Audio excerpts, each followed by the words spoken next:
अपने तमाम सुनने और देखने वाले नाजरीन को प्रोग्राम में खुशामदीद कहता हूँ। आज पीर की शाम है, 11 दिसंबर 27 जमादुल अव्वल। दुआ है कि आप जहां भी प्रोग्राम देख रहे हों खैर आफियत से हों। सेगमेंट है आज शाम तक और उसमें मेरे साथी मेजबान आगा सैयद अली मूसी, उनको भी प्रोग्राम में खुशामदीद कहते हैं। और जी अस्सलाम वालेकुम मूसी साहब। वालेकुम सलाम व रहमतुल्लाहि व बरकातहू। आपकी खिदमत में और अपने तमाम नाज़रीन की खिदमत में मुद्दबाना सलाम अर्ज़ करेंगे। बहुत शुक्रिया, वालेकुम अस्सलाम। और नाज़रीन, अपडेट्स हस्बे मामूल हफ्ते का ये पहला दिन और कुछ पाकिस्तान की सियासतदान जो हैं उनके बयानात आ रहे हैं, कुछ नए नए स्टांस उनके हमें देखने में मिल रहे हैं। इसके अलावा भारतीय सुप्रीम कोर्ट से भी एक आज फैसला आया जो खबरों की जिनत है, उस पर भी बात होगी। आर्टिकल 370 जो 2019 में मनसूख किया गया था उसको जायज करार दिया है आज भारतीय सुप्रीम कोर्ट ने। तो उसके अलावा पाकिस्तानी सुप्रीम कोर्ट में जो जजों की तफरीक थी पिछले जो दौरे हमारे चीफ जस्टिस था अब बदियाल साहब का, और अब दोबारा ऐसा ही लग रहा है कि ये तफरीक अभी भी कायम है, क्योंकि एक खत लिखा है जस्टिस एजाजुल हसन साहब ने और बेंचों की तश्कील पर तहफ़्फ़ुज़ात का इज़हार किया है। बिलावल साहब और जरदारी साहब के जो बयानात हैं वो भी अजीब एक उतार चढ़ाव उसमें नजर आ रहा है, और इसमें क्या वजूहात हैं ये भी जानने की कोशिश करेंगे। मरियम नवाज साहबा का एक जलसा हुआ, उसको फ्लॉप करार दिया जा रहा है और शायद नून लीग के लिए अभी अवाम में निकलने के लिए वो पजीराई नजर नहीं आ रही जो उनकी पजीराई बंद कमरों में या ऐसे हलकों में पाई जाती है कि जो आइंदा के प्राइम मिनिस्टर बनाने और निकालने वाले हलके हैं। ये कुछ खबरें हैं, लेकिन सबसे पहले जो बात होती है हमारी फलस्तीन की अपडेट की, वो जानते हैं आगा सैयद अली मूसी भाई से। बहुत शुक्रिया फारूक भाई। और जो तेजी के साथ तब्दील होती हुई हालात हैं उसके ऊपर हमेशा जो है वो मुख्तसर तरीन गुफ्तगू करने की कोशिश करते हैं। और यकीनन इस वक्त सोशल मीडिया की तवस्सुस से और मीडिया के तवस्सुस से और पूरी दुनिया भर में जो है वो गजा में जो कुछ हो रहा है और जो कुछ मामलात हैं, जिस तरह इंसानी खून पानी से ज्यादा सस्ता होकर बह रहा है, और उस पर तमाम लोग मुत्तला ही हैं। और जो हमारे पास भी चंद खबरें हम कोशिश करेंगे कि बहुत तेजी के साथ और कम तरीन वक्त में रहते हुए आपके गोश गुजार कर सकें। मुख्तलिफ जो वॉर फ्रंट हैं वो हम देखते हैं कि वो गजा के अलावा जो है वो उसकी हिमायत में खुल रहे हैं। जिस तरह से इराक, हमने हमेशा जिक्र किया कि इराक के अंदर जो मलेशियात हैं जिनको अमेरिका कहता है कि वो ईरान नवाज मलेशियात हैं और उनके हुकूम के ऊपर हमले करती हैं, और उनका मौक़िफ़ ये है कि हमने इनको मशावरत देकर इस काबिल किया है कि ये अपनी मुक़ावमत कर सकें और अपना दिफा कर सकें। दोनों की राय में मुख्तलिफ जो है वो पहलू हैं, यानी खबर एक है मगर उसका जो ट्रीटमेंट है, जो उसको अंदाज़ बयां है वो, और उसके ऊपर जो सोच है वो मुख्तलिफ आई एंगल जो है वो मुख्तलिफ है। तो बहरहाल इराक का जो वॉर फ्रंट है वो गर्म होता चला जा रहा है। वाशिंगटन ने इराकी हुकूमत को हमलों के रोकने के लिए कार्रवाई करने का जो है वो कुछ इक़दामात करने की अपील की है, बल्कि बाज़ जगह ये है कि संगीन नताइज के बारे में भी खबरदार किया है। क्योंकि हम देखते हैं कि इराक के अंदर जितने अमरीकी अड्डे हैं, जो उनके फौजी बेस हैं, जो कैंप, उसके ऊपर मुसलसल मुख्तलिफ हिज़्बुल्लाह इराक, अल-नजबा, मुख्तलिफ किस्म की बहुत सारी तंजीमें हैं, सैयद उश-शुहदा ब्रिगेड, मुख्तलिफ हश्द अल-शाबी, उनकी तरफ से मुसलसल जो है वो रॉकेट बारी की जा रही है। और वो अमरीकी बेसिस तो है मगर वो आज़ादी के साथ जो है वो इराक के अंदर अब घूम नहीं सकते हैं, बल्कि वो वहां पर भी महफूज नहीं है, कहीं पर भी रॉकेट बारी हो जाती है। इराक में भी यही हो रहा है और शाम में भी यही हो रहा है। तो वहां उनके उखड़ते हुए जो कदम है उसके ऊपर उन्होंने बाकायदा जो है वो एंटी ब्लिंकन ने जो है वो इराक के वजीर आजम को कहा कि आपकी हुकूमत की जो है वो अदम फालियत है, यानी जो इराक की ऑफिशियल फौज है, जो आर्मी है, उसके लिए उन्होंने कहा है कि आपकी अदम फालियत है और आपने अमरीकियों की खिलाफ जो हमले हैं उसको रोकने के लिए आपने कोई संजीदा इक़दाम जो है वो नहीं किए हैं। तो मुसलसल अमरीकी अफवाज की बका के बारे में हम खबरदार करते चले आ रहे हैं, मगर हम देखते हैं कि वहां पर मुसलसल हुदूस जो हमले हैं, और बल्कि उन तंजीमें जो कि इराकी फौज से ज्यादा कुदरतमंद हैं, ज्यादा उनके पास लोग हैं, मिलियंस की तादाद में लोग हैं, मुसल्लह लोग हैं, तरबियत याफ्ता लोग हैं, उन्होंने बल्कि इराकी वजीर आजम से कहा है कि वो अमेरिका से ऑफिशियल कहें कि वो यहाँ पर उनकी जरूरत नहीं है, वो इराक की सरजमीन को छोड़ दें, बजाय इसके कि वो उनका कोई डिक्टेशन लें हुकूमत की इताअत करें, बल्कि उन्होंने हुकूमत को खबरदार किया कि आपकी जिम्मेदारी बनती है, मसूलियत कि आप उनसे कहें कि वो यहाँ से छोड़ दें। ये एक और फ्रंट है जो गजा की हिमायत में वहां पर मुसलसल, क्योंकि वो गजा की जंग को, गजा और इसराइल की जंग तस्लीम नहीं करते हैं। वो कहते हैं कि ये जो जंग है ये बाकायदा पीछे अमेरिका लड़ रहा है और उसके इत्तेहादी लड़ रहे हैं, वरना इसराइल इतना जो है वो वहां पर जो मामला थे इतनी तूल नहीं पकड़ सकती थी जंग। तो वो उसके जवाब में अमरीकी जो बेसिस है उसके ऊपर हम लिख करते रहते हैं, और ये हर जबान ज़द आम है, और ये काम जो है वो खबर है। अगर आप इसको मुराजा फरमाएं, थोड़ा सा ब्राउज करें, तो आपको मिल जाएगा कि किस कदर। दूसरा जो फ्रंट है वो शाम का है। शाम के अंदर भी यही मामला हैं, गोलान हाइट्स के ऊपर जहाँ पर इसराइली फौज है, वहां पर जो है वो मुसलसल मामला जो है वो खराब हो रहे हैं। एक वो वॉर फ्रंट है। उसके अलावा जो तीसरा वॉर फ्रंट है वो इस वक्त जो एक बड़ा खुला है, जिसकी वजह से बहुत ज्यादा सनसनी फैली हुई है, वो है यमन की तरफ से मुसलसल जो है वो हमले। वहां से ड्रोन लॉन्च हो रहे हैं, वहां से रॉकेट, बड़े मिसाइल जो है वो लॉन्च किए जा रहे हैं। और अब तो हद ये हुई है कि उन्होंने बाकायदा जो यमन की ऑफिशियल जो फोर्सेस हैं, उन्होंने जो, अच्छा, यमन की हुकूमत के बारे में भी मीडिया के अंदर और बड़ी ताकतों के अंदर इख्तलाफ राय है। जो उनके मंसूर अल हादी, जो कि इससे पहले वजीर आजम थे हौसी इनकलाब से पहले, तो वो अक़वाम मुत्तहिदा में उस हिसाब से वो मंसूर अल हादी ही को वहां का वजीर आजम मानते हैं। हालांकि वो वहां से फरार होकर जद्दा में पनाह लिए हुए हैं, वो सऊदी अरब चले गए। वो सऊदीया के करीबी समझे जाते थे। इसी वजह से उनको वापस बिठाने के लिए सऊदियों ने और अमारात ने मिलकर यमन के ऊपर जंग मुसल्लत की कि मंसूर अल हादी का रास्ता हमार हो सके और वापस आ सके, मगर वो नहीं हो सका। और हौसी लड़ते लड़ते बाकायदा यमन को पूरा कैप्चर कर गए और उसके ऊपर उन्होंने अपनी हुकूमत कायम कर ली। गो के अक़वाम मुत्तहिदा की निगाह में वो अभी तक रिकग्नाइज्ड हुकूमत नहीं है, मगर उनकी हुकूमत है और इतनी कुदरतमंद हो चुकी है कि वो इस वक्त जो खबरें आ रही हैं उसमें उन्होंने कहा है कि अगर गजा में अपना अशिया खुर्दोनोश नहीं जाएंगी, यानी वहां जो बच्चे भूखे प्यास से बिलबिला रहे हैं, अगर गजा को इमदाद नहीं जाएगी तो किसी भी जहाज को यमन कह रहा है कि वो इसराइल की तरफ नहीं जाने देगा। और उन्होंने इसका अमली मुजाहरा करके दिखाया। वहां पर जो बड़े बड़े मुल्कों के बड़े जहाज थे उनको उन्होंने लौटा दिया, और आपने देखा कि कुछ जहाजों को उन्होंने अगवा भी किया, उसके ऊपर पूरी बाकायदा कमांडो एक्शन हुआ, ये तमाम चीजें हुई। और एलात उम्मशर शराश बंदरगाह जो कि इसराइल की है, उसमें कहते हैं उसके डायरेक्टर जदून जालियर इसराइल के खिलाफ यमन के नए फौजी फैसलों की वजह से एलात बंदरगाह की आमदनी में शदीद कमी, वो कह रहे वाक़ हुई है, और इस बंदरगाह की कम अज कम आमदनी 85% दरामद मुकम्मल तौर पर मुनक़ता हो गई, क्योंकि वो किसी जहाज को इधर आने दे ही नहीं रहे, क्योंकि वो बहर हमर में बीच में बैठे हैं और वहां से वो बाकायदा कर रहे हैं। अब उनको जो है वो धमकियां दी जा रही हैं कि आप उनके ऊपर जंग मुसल्लत कर दी जाएगी, मगर हम देख रहे हैं कि अभी भी उनके ऊपर कोई धमकियों का असर नहीं है। और वो कह रहे हैं कि गजा में जब तक मामला रुक नहीं जाते, वो यहाँ से गजा के जो मजलूम लोग हैं उनकी हिमायत में जो है वो जो आम पब्लिक है, अभी हमास की बात नहीं हो रही है, जो गजा की आम पब्लिक है जिसमें औरतें और बच्चे मारे जा रहे हैं, वो कहते हैं कि उनकी हिमायत में हम यहाँ पर ये कार्रवाई करते रहेंगे, वो ये काम कर रहे हैं। ये तीसरा फ्रंट है। चौथा फ्रंट जो है वो है आपका जनूबी लबनान, यानी कि जहां पर रिजवान ब्रिगेड और हिजबुल्लाह जो वहां पर बैठी है, तो वहां से जो है वो शदीद खतरात है। और उन्होंने जो अभी तक हम देख रहे हैं जो हमले हुए हैं, जो खबरें पहुंच रही हैं, उसमें इंतहाई दकीक जो साइट्स थी इसराइल के अंदर, उन्होंने जो कि जासूसी के आलात की मुख्तलिफ इक्विपमेंट, उन्होंने आम पब्लिक को नहीं बल्कि उन्होंने उन साइट्स के ऊपर टारगेटेड हमले किए और उनको शदीद नुकसान पहुंचा दिया।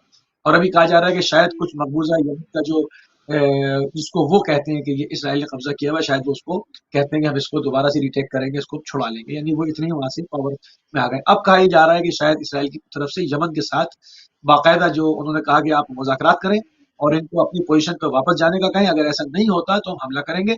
और अब ये लग रहा है कि शायद यमन के साथ भी फुल स्केल वॉर जो है वो शुरू हो जाएगी। लग ऐसा रहा है, क्योंकि अभी गजा की जंग जो है फैल रही है, अभी स्प्रेड हो रही है शाम के अंदर, इराक के अंदर, यमन तक और लबनान तक। अब ये मामला जो है वो फैल रहे हैं। तो इन चीजों को देखते हुए, और हुनूस जो वहां पर खान यूनुस के अंदर है, मुसलसल इसराइली वज़ीर आज़म ने कहा कि ये तकरीबन महीना तक जो है वो ये हमले मजीद जारी रहेंगे खान यूनुस पे। और खान यूनुस में हम देखते हैं कि वहां से जो खबरें आ रही हैं वो मुसलसल मज़ाहमत इतनी शदीद है कि कोई कामयाबी उनको मिल नहीं पा रही। अल-क़स्साम जो है और जो अल-क़ुद्स ब्रिगेड है वहां पर उनकी हमास की जो ज़ेली शाखें, ان کی طرف سے شدید مزاحمت ہے. مگر ان تمام چیزوں کے ہوتے ہوئے جو نقصان ہو رہا ہے وہ عام جنرل پبلک کا ہو رہا ہے. اگر تل ابیب پہ بھی راکٹ گرتے ہیں تو وہاں سے بھی جو خبر آتی ہے وہ وہاں پر لوگوں کی عام گاڑیوں میں آگ لگ گئی، املاک جل گئی. تو عام پبلک کا نقصان ہو رہا ہے، جس میں غزہ میں بہت بہت زیادہ ہو رہا ہے، کیونکہ یہاں پر باقاعدہ جو ہے وہ فل اسکیل پہ جو بامبنگ ہو رہی ہے وہ شہری علاقوں کے اوپر ہو رہی ہے اور لوگوں کے گھروں پہ ہو رہی ہے. جس میں ہم دیکھتے ہیں کہ ہزاروں زیادہ 18,000 کی تعداد جو مقتولین کی ہو گئی، جس میں سے 7-8 ہزار جو ہے وہ بچے اور عورتیں ہیں جن کا اس جنگ سے لینا دینا کچھ نہیں تھا. تو یہ تمام چیزیں ہر گزرتا ہوا دن، مگر جو ابھی نظر آ رہا ہے وہ یہی نظر آ رہا ہے کہ جنگ ابھی تھمنے میں نہیں آ رہی ہے. وہ کہ پوری دنیا سے آوازیں لگ رہی ہیں، عوام چاہے امریکہ کی ہو، کینیڈا کی ہو، برطانیہ کی ہو، یورپ کی ہو، کہیں کی بھی ہو، عام عوام چاہ رہی ہے کہ اس جنگ کو بند ہونا چاہیے اور اس کا تصویہ میز پہ ہونا چاہیے، ٹیبل ٹاک ہونی چاہیے اور انسانی خون بہنا نہیں چاہیے. مگر ان تمام احتجاجات کے باوجود انوز جنگ جو ہے وہ اپنے زوروں پہ جاری ہے اور نہیں لگتا کہ بھی آنے والے دنوں میں، کیونکہ اگر اس وقت دونوں میں سے پوزیشن یہ ہے کہ جو بھی پیچھے ہٹے گا وہ ختم ہو جائے گا، جو بھی پیچھے ہٹے گا وہ ختم ہو جائے گا. وہ چاہتے ہیں حماس کو ختم کر دیں، حماس چاہتی ہے کہ اپنے تمام الائنس کے ساتھ ان کو اس پوزیشن پر پہنچا دیں کہ یہ ایک نام کی ریاست بس کھوکھلی رہ جائے یا ختم ہو جائے. تو اس میں سے دونوں میں سے کوئی ہٹنے والا نہیں ہے اور مجھے لگتا ہے کہ خون کے آخری قطرے تک یہ لڑائی جاری رہے گی اور یہ ابھی چلے گی.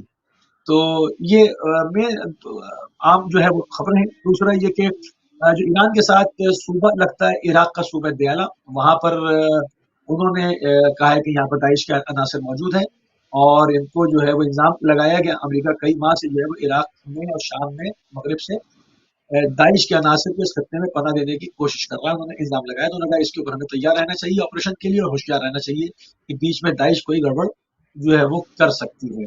تو اسی طرح کی مزید خبریں بھی ہیں کہ جو ہے وہ فورسز کے ہاتھوں وہاں پر فلسطینی جو عام عوام ہیں ان کو جیسے کہ ابھی ایک بی بی سی نے کوٹ کیا ہے جس کے اندر لوگوں کو بٹھا کر آپ دیکھیں کہ سردی کا موسم ہے، اس میں وہ کہتے ہیں کہ غزہ میں زیر تحویل فلسطینیوں کو برہنہ کرنے کی ویڈیو وائرل، اسرائیلی فوجیوں نے گولی مارنے کی دھمکی دی تھی. وہ پوری دنیا کے اندر لوگوں کی قمیضیں اتروائی گئی اور شدید سردی کے اندر ان کو دکھایا ہوا. کہا جا رہا ہے کہ اس میں حماس کے لوگوں کو ڈھونڈ رہا ہے، حالانکہ وہ جانتے ہیں کہ ان کو ایک ایسی جگہ سے جہاں یہ پناہ لیے ہوئے تھے ان کو پکڑا گیا ہے. تو یہ ایک تمام چیزیں جس میں آپ بڑی جو ویب سائٹس ہیں، نیوز ایجنسیز ہیں، ان کو دیکھ سکتے ہیں اور ہر طرف سے آواز یہی اٹھ رہی ہے کہ عام انسانوں کا جو ہے اس کا خیال رکھنا چاہیے. جنگ دو بدو فوجوں کے درمیان ہوتی ہے، عام معصوم بچوں پر حاملہ عورتوں کے اوپر بمبنگ، اسپتالوں پہ، اسکولوں پہ پانی کے ذخائر، ان چیزوں کی معاملات سے دور ہوتے ہیں. مگر ہم دیکھ رہے ہیں کہ یہ مسلسل اس میڈیا کے دور میں، ٹیکنالوجی کے دور میں، جس میں خبر سیکنڈ کے اندر وائرل ہوتی ہے، یہ سب کچھ سب کی آنکھوں کے سامنے حدوث ہو رہا ہے. بڑھیں گے فاروق. بالکل صحیح، بہت شکریہ موسی صاحب. اور یقیناً کل جو انسانی حقوق کا عالمی دن تھا اس وقت بھی یہی بحث ہو رہی تھی کہ وہاں امن و امان کے لیے کیا اقدامات ہوں، اور یقیناً بہت سی ایسی چیزیں ہیں جو ہم بات کرنا بھی چاہتے ہیں یا لوگ اس سے بات کرنا چاہتے ہیں. لیکن ایک چیز کی وضاحت میں کرتا چلو اپنے ناظرین کے لیے کہ ہر ملک کے جو ایک میڈیا چینلز ہیں یا ٹرانسمیشن ہے وہاں کے کوئی اصول و ضوابط ہیں. یا پاکستان کے عام ناظرین کو پتہ ہوگا پیمرا وہاں مانیٹرنگ کرتا ہے ٹرانسمیشن کی. یہاں پر ایک ادارہ آف کام ہے، اس کے رولز اور ریگولیشنز کے تحت ہی ہم اپنی جو بات ہے یا جو خبریں ہیں وہ کر سکتے ہیں، ورنہ موسی صاحب یا جو ایسے حالات یا معاملات ہیں اس کے اوپر اور بھی ڈیبیٹ کی جا سکتی ہے اور بھی بات ہو سکتی ہے. لیکن قانون کا احترام، مجھے وہ واقعہ یاد آ گیا آیت اللہ خمینی رحمۃ اللہ علیہ کا. جب وہ فرانس میں کچھ عرصہ رہے موسی بھائی، تو کسی ان کے چاہنے والے نے ایک شاید دمبا تھا یا بکرا تھا، وہ خود ذبح کر کے گوشت بنا کے بڑا اچھا سا اور اس کو پکا کے ان کے سامنے پیش کیا. تو آیت اللہ خمینی صاحب رحمۃ اللہ علیہ نے فرمایا کہ کیا اس ملک میں اس طرح جانور ذبح کرنا اجازت ہے اس چیز کی؟ تو اس نے کہا نہیں، اجازت تو نہیں ہے، خلاف قانون ہے، لیکن میں نے اپنے فارم میں یا گھر میں شاید اس کا اہتمام کر لیا، تو کسی کو کوئی پتہ نہیں ہے، آپ تناول فرمائیے. تو آیت اللہ خمینی رحمۃ اللہ علیہ نے کہا کہ یہ میرے لیے جائز نہیں ہے، کیونکہ جس ملک میں، جس دھرتی میں میں بیٹھا ہوا ہوں، یہاں کے قانون کے مطابق اس قسم کا ذبح کرنا جانور، حالانکہ موسی بھائی یقیناً اس جانور پہ تکبیر بھی پڑی ہوئی ہوگی، جانور بھی ہاں حلال تھا، لیکن قانون جو ایک رول آف لینڈ جسے کہا جاتا ہے اس کے مطابق نہیں تھا، تو انہوں نے کھانے سے انکار کر دیا اور منع کر دیا کہ ایسے کبھی کوئی تکلف نہ کرنا. تو یہ ہمارے لیے میسج ہے، یہ ہماری کوئی بہادری نہیں ہوتی کہ ہم اس کے اوپر تمام جو کوئی حدود و قیود ہیں کہیں کی بھی ہم اس کو ٹکر ماریں. یہاں پر پارلیمنٹیرینز ہیں، یہاں پر جو ایم پیز ہیں، یہاں پر جو بھی ہمارے اسپوکس مین ہیں، وہ اپنے اپنے انداز میں جتنی طاقت ہے اس کے مطابق اپنی آواز نکالتے ہیں. یہاں پہ لاکھوں، بلکہ مسلمان کیا، لاکھوں اس میں یہودی، عیسائی، مسلمان مل کے بارش و طوفان، اور یہاں کا پچھلے ویکنڈ پہ بڑا ایک بھیانک سا موسم تھا، لیکن یہاں لاکھوں کی تعداد میں فلسطینیوں کی حمایت میں جلوس نکالے گئے ہیں. تو یہ چیزیں ہیں، بعض چیزیں آن ایئر، بعض ناظرین، شاید لاسٹ ویک بھی ایک کال آئی تھی کہ آپ اس انداز سے شاید پروگرام سے نہیں ہو رہے، لیکن یہ وضاحت دینا ضروری تھی کہ جو بھی ہو رہا ہے وہ میکسیمم ہو رہا ہے جو بھی کیا جا سکتا ہے، ورنہ جو ہمارے پاس اس وقت جو میڈیمز اور بھی ہیں اس کے اوپر جو رسائی ہے لوگوں کی وہ اور بھی آسان ہے. تو یہ ہے وجوہات موسی بھائی، اس وجہ سے، کیونکہ ہر ہفتے ہم یہ سوچتے ہیں کہ اس پہ کیا بات کی جائے. دل دکھی ہوتا ہے وہ فوٹیجز دیکھ کے، جب بچے آپس میں گفتگو کر رہے ہوتے ہیں کہ میرا والد سویا ہوا ہے، ایک شہید والد کو، یا ایک جب والد اپنے بچے کو دفنانے کے لیے وہ کس طرح سے اپنے آپ کو آمادہ کرے. تو یہ ساری فوٹیجز جو ہیں وہ دل چیرنے والی فوٹیجز ہیں. تو اچھا، اس کے لیے یہاں پر ایک عجیب سی جی بات ہے فاروق بھائی. اس میں دیکھیں، جب سے یہ جی بچوں پلیز. کا قتل عام ہو رہا ہے اور عورتیں اور بچے اور معصوم سویلینز، وہ حضرات جو کہ اس جنگ میں شامل نہیں ہیں، جو حماس کے رکن نہیں ہیں، جن کے ہاتھوں میں اسلحہ نہیں ہے، جو ایک پراپر ایک فیملی مین ہے، مطلب جب وہ گھروں میں سوئے ہوئے افراد، گھروں میں بیٹھے ہوئے افراد، ان کے اوپر لینٹر کی، ان کے اوپر آر سی سی کی چھتیں گر رہی ہیں اور وہ زندہ زمین کے اندر ترکور ہو رہے ہیں، ایک ایسے وقت میں مسلمان تو کیا، جیسے آپ نے کہا کہ عیسائی، یہودی، ہندو، بالکل یہاں کا مقامی گورا، سب جو ہے وہ ایک احتجاج کے اندر ہے، سیکھ رہے ہیں کہ انسانیت، انسان کو دیکھ رہے ہیں. مگر ایک طبقہ یہاں پر ایسا بھی ہے جو اس وقت بھی فرقے بازی کی بات کر رہا ہے. عجیب بات ہے. ایک طبقہ ایسا ہے جس کو آپ سوشل میڈیا کے اوپر دیکھ سکتے ہیں، جو مسلسل فرقے بازی کی بات کر رہا ہے. یعنی کہ جہاں پر دنیا نہیں دیکھ رہی اس وقت کے مسلمان کون ہے اور غیر مسلم کون ہے. جی ہاں جو معصوم جی ہاں بچے کو، کیونکہ معصوم بچہ فطرت کے اوپر ہوتا ہے، اس کو یہودی یہودی سمجھے گا، عیسائی عیسائی سمجھے گا، مسلمان مسلمان سمجھے گا، کیونکہ ہر انسان سمجھتا ہے کہ جس دین پر ہم ہیں وہی دین فطرت ہے. ہم بھی ایسے، ہمارا بھی عقیدہ یہی ہے کہ ہر بچہ دین فطرت پہ پیدا ہوتا ہے اور اسلام پیدا بے ہوتا ہے. شک. اس طرح ہر مذہب سمجھتا ہے. وہ اس کی پرواہ نہیں کر رہا ہے کہ کس کا بچہ ہے، وہ کہہ رہے ہیں کہ فطرت پہ پیدا ہوا بچہ معصوم، اس کا کیا قصور تھا. ابھی اس نے آنکھ کھولی تھی، اس کے اوپر بات نہیں لگی. مگر ایک فرقہ ایسا ہے جو پوری دنیا میں اس وقت صرف اس پر لگا ہوا ہے کہ یہ فلاں یہ نہیں کر رہا تو فلاں یوں نہیں کر رہا، تو فلاں نے یہ کیا تو فلاں نے وہ کیا، اور مطلب اس وقت بھی فرقے بازی سے وہ باز نہیں آ رہے. تو ان کی مذمت، جو تکفیری مائنڈ کے لوگ ہیں، ان کی بھرپور مذمت کی جانی چاہیے کہ یہ صحیح بات. تفرقے کا وقت، یہ فرقے بازی کا وقت، یہ انسانیت سوز مظالم کے سامنے آپ دیکھ جی رہے ہاں. ہیں کہ کس کا کون کس ہاتھ میں انگوٹھی پہنتا ہے، کون سر پہ ٹوپی کس کلر کی لگاتا ہے. مطلب اتنی پس ذہنیت جو لوگوں کی ہے، وہ ان کی مذمت ہونی چاہیے میرے خیال میں، بالکل جب صحیح. ہم انسانیت کی بالکل بات صحیح. کرتے ہیں. جی ہاں جی ہاں یقیناً. اور یہ ایک ایسے موقع ہوتے ہیں نا کہ جب ایک کہیں پہ ظلم ہو رہا ہو، تو وہ جہاں پہ ظلم ہو رہا ہوتا ہے وہاں کا کوئی علاقائی، اب 1400 سال ہو چکے کربلا واقعے کو، تو کیوں آج بھی ہر چیز چہرہ عیاں ہو جاتا ہے کہ ظالم کے ساتھ کون ہے، مظلوم کے ساتھ کون ہے. تو یہ ایک Exactly. طریقہ کار ہے، جہاں بھی خون بہ رہا ہے سب کا پتہ. اب آپ نے جس لوگوں کی بات کی ہے وہ یقیناً قابل مذمت ہیں، اور وہ انسانیت کے درجے پہ نہیں ہے یہاں پہ. حالانکہ ایسے لوگ جن کا دور دور تک واسطہ نہیں ہوتا، وہ بھی اس پر احتجاج کر رہے ہیں اور بلند آواز سے احتجاج کر رہے ہیں. پچھلے دنوں فوٹیجز بھی آئی یہاں لیبر پارٹی کے اسٹارمر کے وہ ریلوے اسٹیشن یا ریل گاڑی کے اندر لوگ اس کو کہہ رہے ہیں کہ بھائی جنگ بندی کے لیے. اب یہ دیکھ لیں نا، جنگ بندی کے لیے حکومتیں کیا کریں. عوام یہاں سے پوچھ رہے ہیں، عوام اپنی حکومتوں سے پوچھ رہے ہیں. اور پچھلے دنوں جو UNO میں ایک رائے شماری ہوئی, امریکہ نے تو ویٹو کر دیا جنگ بندی کو, اور برطانیہ اس میں غیر حاضر رہا. تو اس میں عوام جو ہے وہ پوچھ رہی ہے کہ جنگ بندی کے لیے, امن و امان کے لیے UNO کتنا کئی دہائیاں ہو گئی.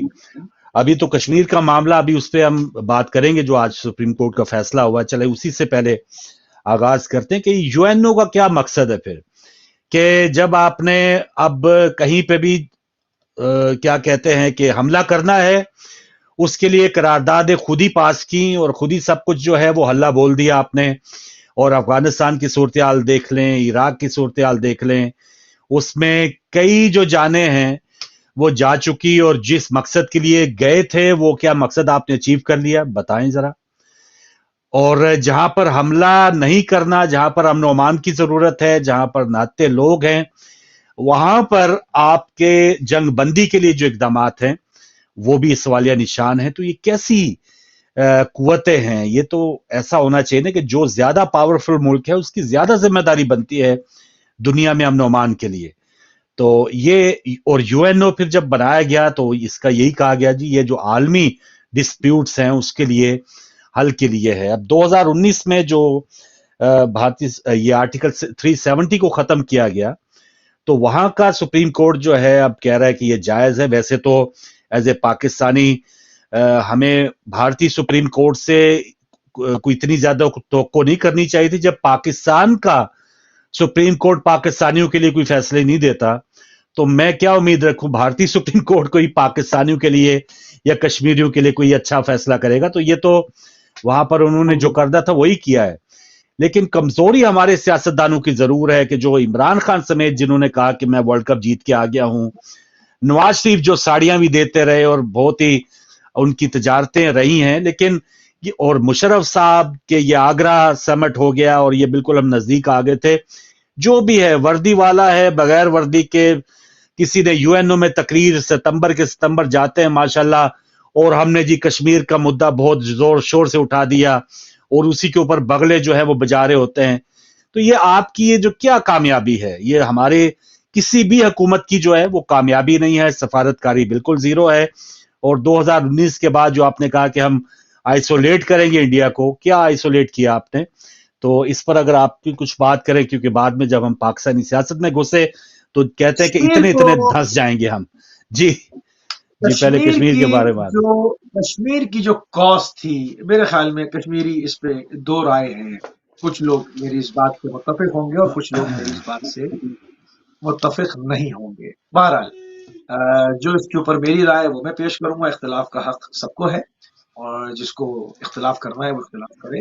میں بھی احترام سے بات کروں گا, اور جس کو اختلاف کرنا ہے وہ بھی احترام سے بات کرے. میرا ماننا یہ ہے کہ جو کشمیر کا معاملہ تھا وہ اتنا پیچیدہ نہیں تھا جتنا پیچیدہ وہاں پر مجاہدین نام سے جو لوگ بھیجے گئے جنہوں نے جا کے وہاں پہ قتل و غارت گری کری, اس وجہ سے ایک عام آدمی پہ ظلم کا دروازہ کھل گیا. جہاں پر 9 لاکھ فورسز ہوں اور محصور ہوں, جہاں ونڈ کوریڈورز ہوں, بجلی ساری وہاں سے بنتی ہو, 85% ہندوستان استعمال کرتا ہو, 15% کشمیر کو بمشکل دی جاتی ہو, 12 گھنٹے بجلی نہ ہو, گیس نہ ہو, اس مائنس کے ٹیمپریچر میں, جیسے یہاں ہمارا ٹیمپریچر ہے اس طرح سے وہاں ٹیمپریچر ہے, اور جس کے اندر یہاں تو پورے گھر اس ترتیب سے بنے ہیں, وہاں پر آگ جلانی پڑتی ہے, برادہ جلا کے اس کو کانگڑی گلے میں ڈالنی پڑتی ہے, اور وہاں پر گھر گرم کرنے کے لیے اور نہانے کے لیے پانی گرم کرنا پڑتا ہے. یہاں گیس نہ ہو اور گھروں میں اس طرح سے کھڑکیاں نہ ہو اور انتظام نہ ہو, اور اس پر ہی بنیادی سہولیات بجلی اور گیس نہ ہو, تو آپ سوچیں کہ وہاں کس قدر سخت زندگی ہے ایک ایسے محاصرے کے اندر جہاں 9 لاکھ فوج بیٹھی ہو, اور وہاں پر آپ بھیجتے 4 لوگوں کو مجاہد بنا کے, اور وہ 1-2 میجر کو اس کو کرنل مار ڈالیں. اس کے بعد جو اس کا ری ایکشن آئے عام عوام کے اوپر, جو سردی سے ٹھٹرے ہوئے ہیں, بھوک سے بے حال ہے, تعلیم کا حساب نہیں ہے, نوکری پہ جاتے تو واپسی کا نہیں پتا, تو ایک ایسے عالم میں جب ان کے اوپر وہ فورسز ٹوٹ پڑے گی تو اس کا پرسان حال کوئی نہیں ہوگا. پورے پورے محلے پارن آف کر دی جاتے ہیں, اور ان کی تلاشیاں ہوتی ہیں, عصمت دری ہوتی ہے, گھروں میں کودتے ہیں فوجی. تو یہ کیا مقدمہ لڑنے کا یہ طریقہ صحیح تھا کہ آپ یہاں سے پورے پاکستان میں چندے کریں اور تنظیمیں بنائیں، البدر اور لشکر طیبہ اور فلانی فلاں، اور وہ جا کر وہاں پر جو ہے وہ انڈین فوجی میں حملہ کریں، اس کے جواب میں وہ ہماری عورتوں کی عصمت دری کریں، ہمارے جوانوں کو شہید کریں، لوگوں کے سروں پہ گولیاں ماریں، نہ بوڑھے کو دیکھیں نہ بچے کو قتل کریں. کیا یہ ایک طریقہ تھا؟ اور اس کے بنسبت جو آپ کے پاس فاٹا کے علاقے ہیں، گلگت ہو گیا، بلتستان ہو گیا، فاٹا ہو گیا، وزیرستان ہو گیا، آزاد کشمیر ہو گیا، کیا ان کو وہ رائٹس ہیں جو صوبہ سندھ، صوبہ پنجاب، بلوچستان اور خیبر خواہ کو ہے، خیبر پختونخوا کو ہے، جس کا پرانا نام صوبہ سرحد تھا؟ کیا وہ رائٹس ہیں؟ یا آپ نے N77A اور وہ نہیں سب لگایا ہوا؟ آپ نے تو 50 سال سے لگایا ہوا ہے. آپ کے پاس جو آزاد کشمیر ہے، اس کا بتائیں نا وزیر خارجہ کون ہے؟ آزاد ہے نا، آپ نے نام رکھا ہوا ہے نا آزاد کشمیر، ناٹ اونلی کشمیر، آزاد کشمیر. تو آزاد کشمیر کا وزیر خارجہ کون ہے؟ آپ کا وزیر خارجہ کیوں جاتا ہے کشمیر کی طرف سے؟ اگر وہ ملک آزاد ہے، اس کی فوج کہاں ہے؟ اس کا وزیر خارجہ کہاں ہے؟ اس کا نام نہاد وزیر اعظم جو 19 گریڈ کا ایک افسر سے آپ اس کو وزیر اعظم بنا کے ڈیل کرتے ہیں. تو آپ نے گلگت بلتستان میں پورا گلگت پڑھنے کے لیے کراچی کیوں آتا ہے؟ کیونکہ ان کے پاس رائٹس نہیں ہیں، ان کی اسمبلی نہیں ہے، ان کا بجٹ نہیں ہے. تو آپ کس منہ سے جموں کشمیر کا مقدمہ لڑتے؟ آپ نے مجاہدین بھیجنے شروع کر دی ہے کہ جا کے مارو، اور وہاں پر کچھ لوگوں کو خرید کے پیسے بانٹے کہ وہ پاکستان کا جھنڈا ہر میت کے اوپر لہرا دے. تو یہ تو کشمیریوں کے اوپر ظلم ہو گیا. ان کے اوپر ایک تو قیامت تھی، اور وہ 100 گنا قیامت اور بربریت کی طور سے نازل ہو گئی ان کے اوپر. پورے ہندوستان میں وہ کہیں جائے تو کہیں مارو اس کو، یہ کشمیری ہے، مارو اس کو نوکری نہ دو، اس کے گھر کو ہٹا دو، یہ کشمیر سے آیا ہے. آپ نے وہاں پر یہ تعصب پھیلا دیا، چونکہ آپ خود آزاد کشمیر میں گلگت بلتستان اور فاٹا میں یہ کر رہے تھے. پارک چنار آپ کے سامنے ہے. پارا چنار کے لوگ افغانستان سے گھوم کے پاکستان میں آتے تھے، مگر وہ وہاں سے پاکستان سے سیدھا پشاور اندر نہیں آ سکتے تھے پارا چنار سے. کیوں؟ کیونکہ آپ نے ان کو حقوق نہیں دیے، وہ صوبہ نہیں ہے. آپ نے اس کو الحاق کا جو ایک پرچے کے اوپر لکھا گیا تھا اس پہ رکھا ہوا ہے، فورسز داخل کر دی اور اس کو پکڑ کے بیٹھ گیا کہ پاکستان ہے.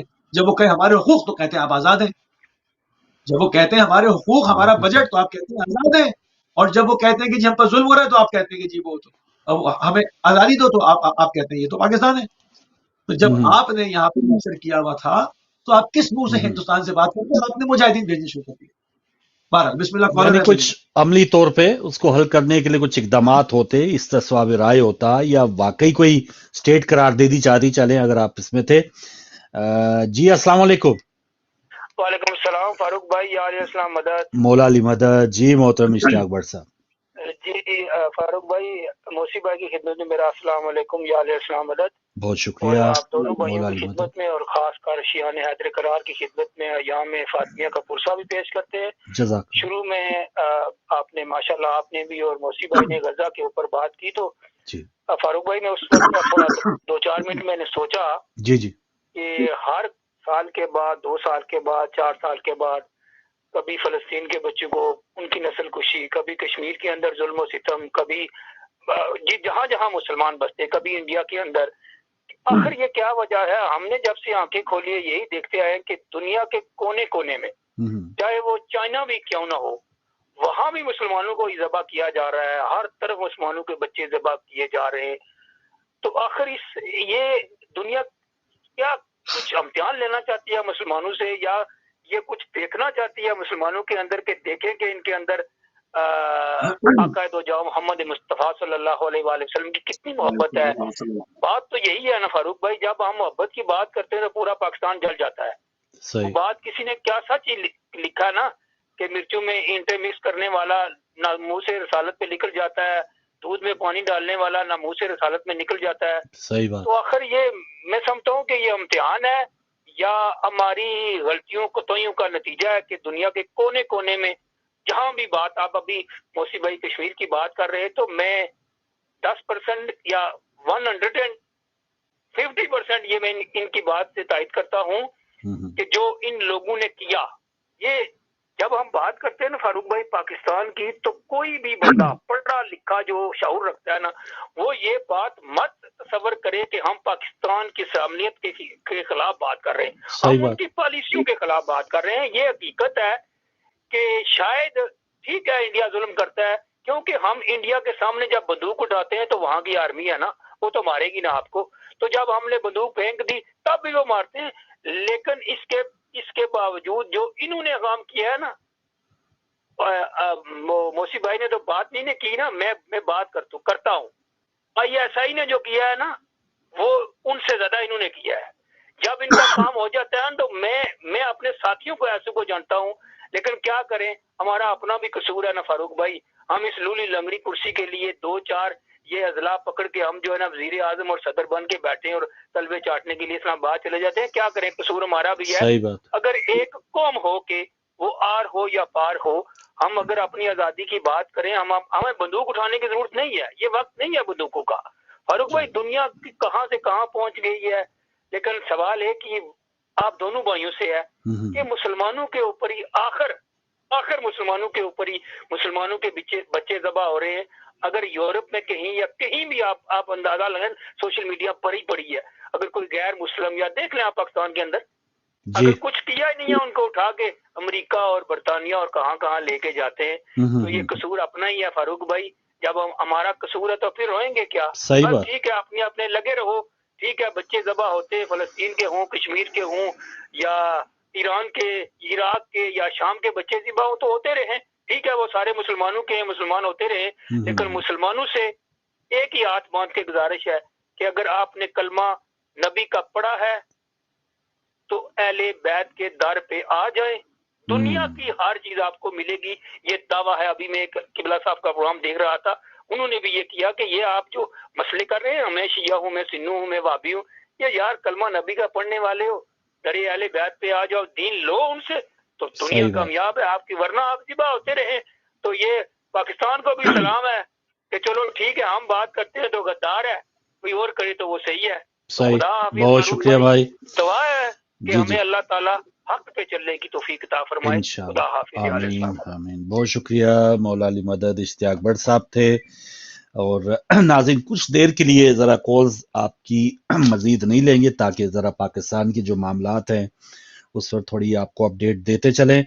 اور جو بٹ صاحب نے بھی فرمایا، اور یقیناً یہ ایک سوالیہ نشان ضرور ہے. ایک جیسے ابھی بات ہو رہی تھی نا کہ مسلمان جو ہیں ہم حکمرانوں کے اوپر تو ہم یہ بات کرتے ہیں، لیکن ہمارا جیسے آپ نے وہ بتایا کہ ہر جگہ جو ملاوٹ کرنے والا ہے، جو دھوکہ دہی کرنے والا ہے، اور ناموس رسالت کے اوپر بھی نکلنے کے لیے اور اپنے ہی املاک کو جلائے گا. پچھلے دنوں ایک فوٹیج میں نے دیکھی کہ وہ بعض لوگوں کا یہ خیال ہے نا کہ اسرائیل کی جو پروڈکٹس ہیں اس کے ساتھ بائیکاٹ کیا جائے.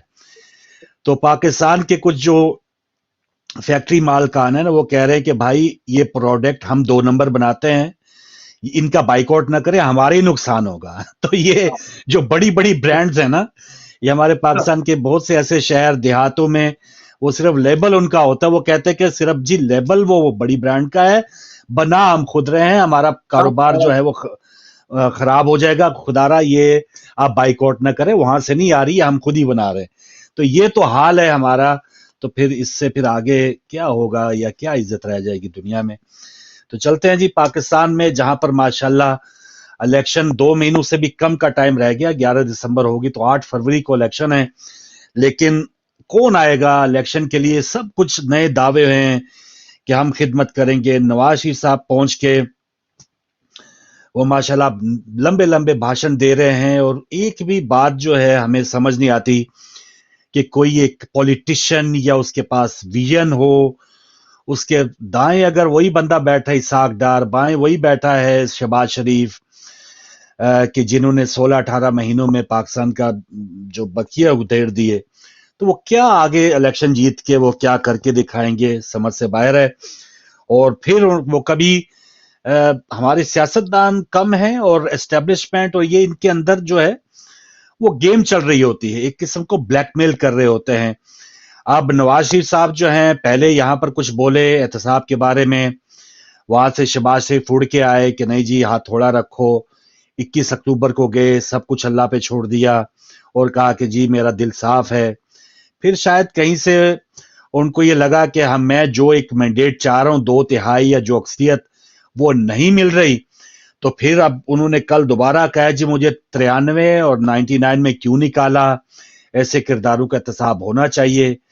तो एज ए वोटर या एज ए अगर मैं मुस्लिम लीग को सपोर्ट करना चाहूं भी, तो मैं क्या रखूं मियां साहब का जो बयानिया है वो क्या होगा आइंदा इलेक्शन लड़के, वो आया अपने बदले लेंगे, वो नई टीम लाएंगे तो वो क्या करेगी, अगर वही टीम होगी तो उनमें क्या वो कोई नई रूह फूकेंगे कि जो अवामी जो हकूक हैं या अवामी जो मसाइल हैं उनको जान सकेंगे। तो ये अजीब मियां साहब की सियासत चल रही है जो आगे चल रही है। उनके माशाल्लाह जो प्रेस कॉन्फ्रेंसेस हैं, एक मौके पे इमरान खान के दौर में उनका नाम लेना, उनकी तस्वीर लगाना ममनू था। आज उनकी पीटीवी के ऊपर, सरकारी टीवी के ऊपर माशाल्लाह सब चल रहा है, और अब आजकल इमरान खान की तस्वीर या उनकी जो बात है वो लगाना ममनू है। तो यानी अजीब खेल है, वो अब सिलसिला जारी है और ये एक बारियों का चक्कर है। लेकिन सबसे जो दिलचस्प खेल खेला जा रहा है ना कि ये लोग बेचारे एक्सपोज बड़ी बुरी तरह हो रहे हैं, ये बिल्कुल अया हो रहे हैं। इनकी खुद शायद समझते हैं कि हम बड़े बाइज्जत हैं, लेकिन जब इतना ज्यादा कॉन्ट्रास्ट नजर आता है ना कि पल में कुछ और उसके बाद पल में कुछ, तो ये जो चीजें अब आसिफ जरदारी साहब जो हैं, पहले एक इंटरव्यू उनका कुछ दिन पहले आया, उस वक्त भी बाप बेटे के दरमियान जो एक थोड़ी तफरीक है वो नजर आ रही थी। आज आसिफ जरदारी साहब का इंटरव्यू ऐसा आया है कि वो समझ लें कि वो वाइस कैप्टन बनने के लिए नून लीग के बिल्कुल तैयार हैं। आसमा शराजी को वो इंटरव्यू दे रहे थे एक चैनल पे, और उन्होंने पूरा सिर्फ जो तोपू का रुख है वो इमरान खान के ऊपर रखा हुआ है। और इमरान खान क्योंकि इस वक्त वो भी एस्टेब्लिशमेंट के एंटी हैं, और जिसने एस्टेब्लिशमेंट को खुश करना है उसने इमरान खान को उधेड़ के रख देना है या उसके खिलाफ होना है, तो वो एस्टेब्लिशमेंट का दोस्त है। तो इमरान खान तो छोड़े, जमाइमा के हवाले से भी जरदारी साहब ने कह दिया कि ये जो वी लॉगर्स हैं ये जमाइमा खान उनको पैसे देती हैं और वो फिर लोगों को बहकाते हैं। ये सिर्फ सतही तौर पे जो यहाँ पर जो सर्वेस किए जाते हैं वहां पे ही पीटीआई की हमायत है, वैसे ग्राउंड रियलिटी कुछ नहीं है। पीटीआई को जितवाने के लिए कहा गया कि अफगान वोटर्स जो हैं उनका इंदराज किया गया, असल लाडला तो इमरान खान है। अब हम किसकी माने? बिलावल साहब कह रहे हैं असल लाडला वो है कि जिनको यहां से हाई कमिश्नर ने अलविदा किया, वहां पर हाई कमिश्नर जद्दा में उनको रिसीव कर रहे हैं और पाकिस्तान में पुलिस अफसरान उनको सलूट कर रहे हैं। इस वक्त तकरीबन प्राइम मिनिस्टर का उनको प्रोटोकॉल है, उनकी बेटी को है। खुर्शीद शाह ने बल्कि ये भी कहा कि नवाज शरीफ को जैसा प्रोटोकॉल मिलेगा तो लाडले का इल्जाम लगेगा। यानी आसिफ जरदारी के अलावा बाकी जो भी लीडर हैं पीपल्स पार्टी के, वो लाडला उनकी नजर में नवाज शरीफ है। लेकिन इमरान खान लाडला है कि उसको 30 साल पहले एस्टेब्लिशमेंट ने उसको उजागर करना शुरू किया, और फिर आहिस्ता आहिस्ता जो है वो इमरान खान, अब देखें जी वो जेल में क्या कहते हैं कि एक्सरसाइज भी कर रहा है और खाने भी खा रहा है, तो इससे उन्होंने लाडला करार दे दिया है। एतजाज अहसन का उन्होंने कहा कि उनका वो एहतराम करते हैं, लेकिन लतीफ खोसा को उन्होंने बरी कर दिया, हालांकि लतीफ खोसा भी एक मौके पे अयान अली के भी वकील रहे हैं। तो ये सारा, और अगला वजीर आजम अभी भी उन्होंने फाइनल नहीं किया। बिलावल को भी उन्होंने एक सवालिया निशान पे रखा हुआ है, जिसे कहते हैं ट्रक की बत्ती कौम को तो लगाई हुई है, लेकिन बिलावल के मामले में वो कह रहे हैं कि अगला वजीर आजम मैं भी हो सकता हूं, बिलावल भी हो सकता है। तो अभी भी फाइनल उन्होंने ये नहीं कहा कि बिलावल अगले वजीर आजम होंगे। तो मुझे ये लगता, और फिर ये कहा कि अगले वजीर आजम बनने में भी हमारा किरदार होगा, यानी अगर हमें वो पजीराई इलेक्शन में नहीं मिलती तो 2 नंबर बन के हम कम से कम चलें सदारत तक के लिए जरूर जा सकते हैं, यानी कुछ अपना कंधा देंगे दोबारा नून लीग को और फिर हम सदारत तक चले जाएं। और बिलावल साहब ने कहा ना कि एक जेल से निकलने के लिए प्राइम मिनिस्टर बनना चाह रहा है और एक बचने के लिए। तो बचने के लिए सिर्फ नवाज शरीफ प्राइम मिनिस्टर नहीं बना, ये खुद माशाल्लाह उनके वालिद मौसूफ जो है जरदारी साहब, वो खुद बचने के लिए वो चाह रहे कि कोई ईवान सदर की 4 दीवारी में दोबारा चला जाऊं, बिलावल तो बच्चा है, आइंदा वो जाने, उसका काम जाने। और इसकी सबसे बड़ी वजूहात मुझे लग रहा है कि वो जो जिसे कहते हैं सॉफ्टवेयर अपडेट होना, हमारी जो मुक्तदर हल्के हैं उनके पास बहुत ज्यादा हरबे हैं, उनके पास बहुत से ज्यादा हथियार हैं। राव अनवर, अभी आज मैं जिस जरदारी साहब की बात कर रहा हूं, राव अनवर को भी वो अपना बच्चा करार दे चुके, साबका एसएसपी कराची। तो उनका कल एक चैनल पे इंटरव्यू चल रहा था जिसमें उन्होंने निसार मोराई और अयान अली और पूरे जरदारी साहब का जो भी कच्चा छट्टा है वो खोल के रख दिया कि जरदारी ये भी करता था, ये भी करता था।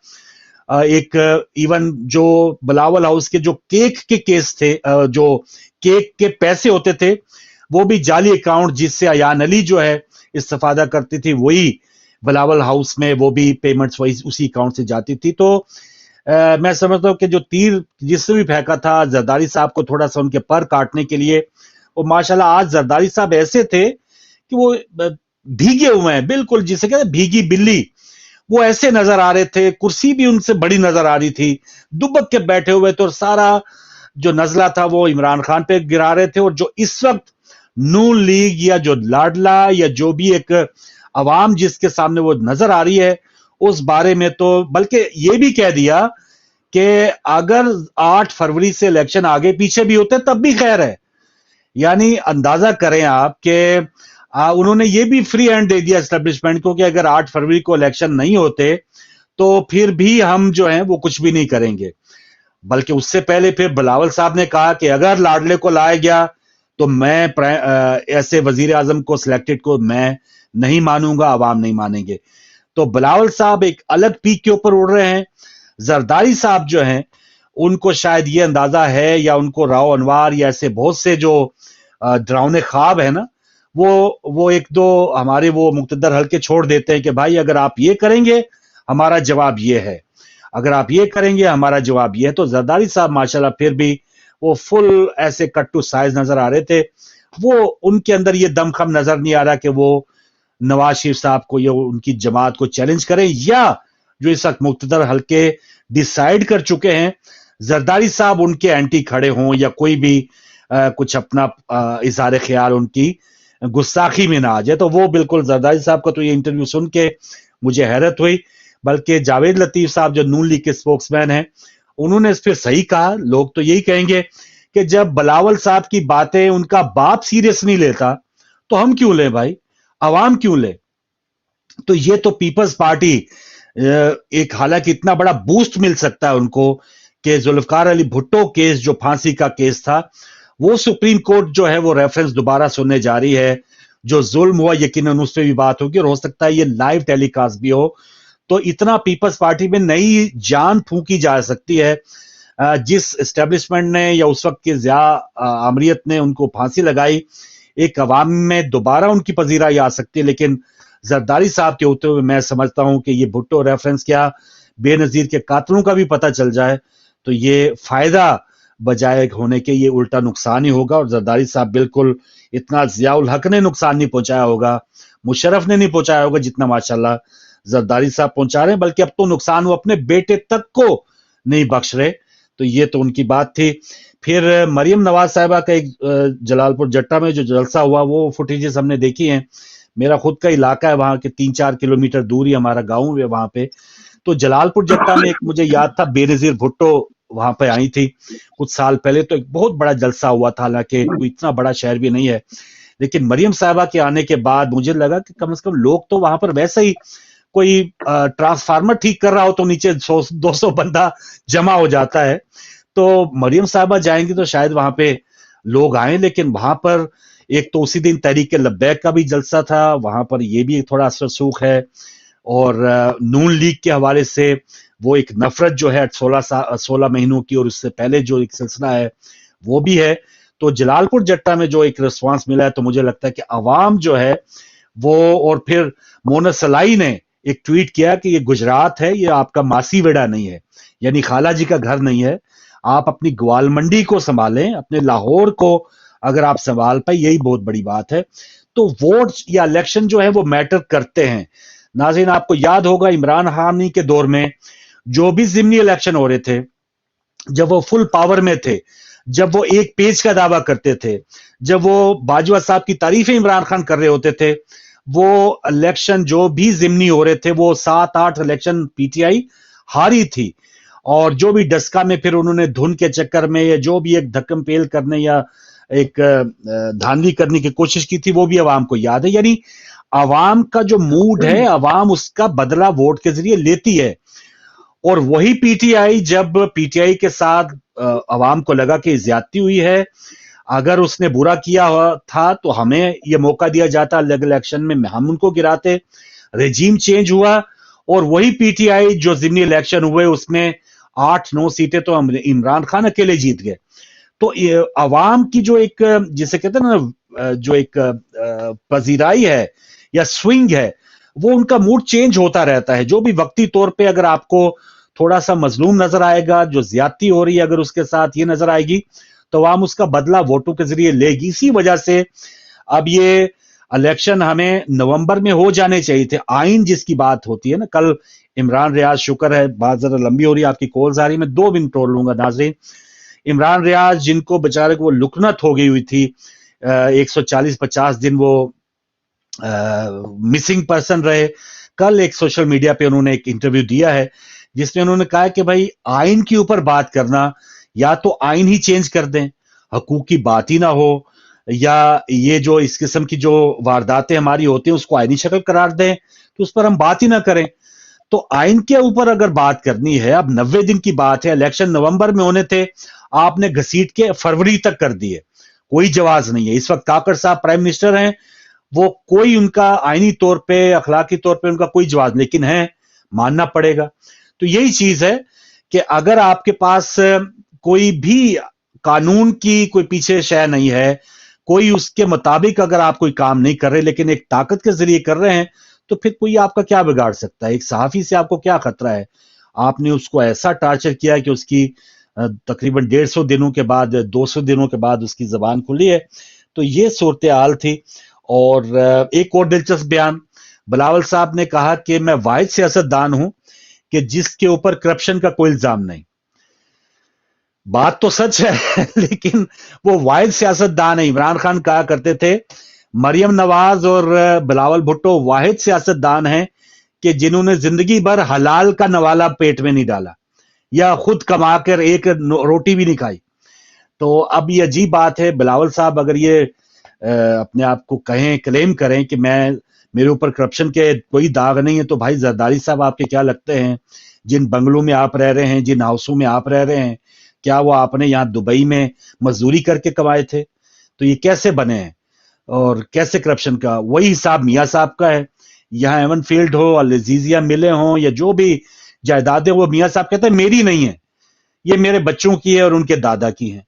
यानी दादा क्या, इंडिया से क्या वो प्रिंस आए थे, वो आपने 1970 की वो कह रहे कि जी 1970 में तो हमारे सारी जायदादें कोमियाली गई थी भुट्टो दौर में और हमारा अकाउंट जीरो हो गया था। आपकी शहबाज शरीफ की तकरीर है कौमी असम्बली में।